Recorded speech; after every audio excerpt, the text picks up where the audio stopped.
नमस्कार, मैं अनामिका आप सभी का हार्दिक अभिनंदन और स्वागत करती हूँ। आज मैं बात करूंगी कि पूजा करते समय उबासी या आंखों से पानी क्यों आता है। आखिर इसके पीछे क्या वजह है। शास्त्रों के अनुसार सच्चे मन से की गई पूजा सदैव भगवान स्वीकार करते हैं। यदि किसी व्यक्ति को पूजा करते समय उबासी या नींद आती है तो इसका अर्थ है उस व्यक्ति के मन में दोहरी विचारधारा सक्रिय है। उसके मन में कई विचार आ रहे हैं। यदि आप परेशान होकर भगवान की भक्ति करते हैं तो आपको उबासी और नींद आने लगती है।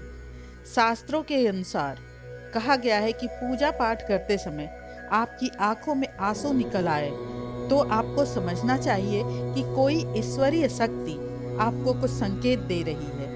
जब आप भगवान से किसी भी रूप का ध्यान और उनकी पूजा में लीन हो जाते हैं तो इसका अर्थ है कि भगवान ने उस रूप में आपके साथ आपका कनेक्शन हो गया है, या कह सकते हैं कि आपके द्वारा की गई पूजा सफल हो गई है।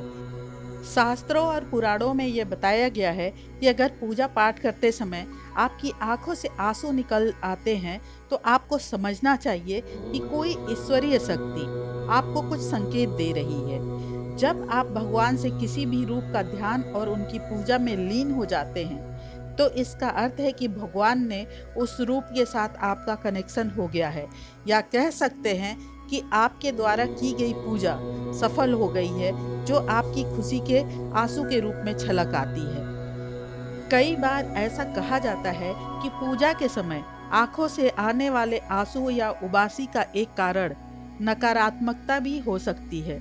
जब कभी हमारा मन पूजा पाठ, धार्मिक ग्रंथों और आरती में न लगे, साथ ही शरीर भारी होने लगे, तो ऐसे में आपको समझना चाहिए कि कोई न कोई नेगेटिव एनर्जी आपके आसपास मौजूद है।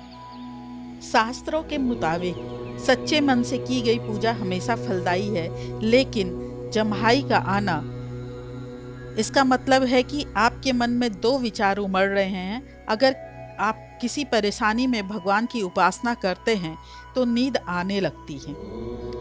ऐसा माना जाता है कि कई बार भक्त अपने विचारों को भगवान के सामने प्रकट करते समय भावुक हो जाते हैं। इस दौरान समझना चाहिए कि कुछ ऐसे विचार आपके हृदय में हैं जिन्हें आप सामने नहीं लाना चाहते हैं। उन्हें सामने लाते समय आपको दुख महसूस होता है। शास्त्रों में बताया गया है कि पूजा के दौरान आंसू आने का संकेत मन का साफ होना भी है। इस दौरान समझना चाहिए कि आप मन में व्याप्त बुराई पर जीत हासिल कर चुके हैं।